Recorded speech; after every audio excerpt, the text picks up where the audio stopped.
Hi అండి అందరికీ. ఇదైతే మధ్యాహ్నం వ్లాగ్ అండి. మధ్యాహ్నం డ్యూటీ నుంచి వచ్చి ఇంకా అన్నం తిందామని చెప్పి కూర్చున్నాను. నాకు లంచ్ బ్రేక్ వచ్చి 12:30 నుంచి 2:30 వరకు అండి. ఇంకా అయితే అన్నం అయితే పెట్టుకున్నాను ప్లేట్లో. మాది ఈరోజు స్పెషల్ అయితే గోంగూర చికెన్ అండి. రైసును గోంగూర చికెన్ పెట్టుకున్నాను. ఇంకా తింటున్నాను కదలని చెప్పి మీతో కలిసి తిందామని స్టార్ట్ చేసి ఇప్పుడైతే తిందామని చెప్పి తింటున్నాను. టేస్ట్ ఎలా ఉందో మీకు కూడా చెప్తాను. అయితే కానీ మీదేంటో చెప్పండి, కామెంట్ బాక్స్లో కామెంట్ చేయండి.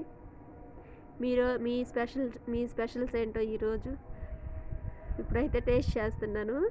గోంగూర అయితే చాలా పుల్లగా ఉంది, అయినా కర్రీ అయితే ఇంకా చాలా బాగుంది.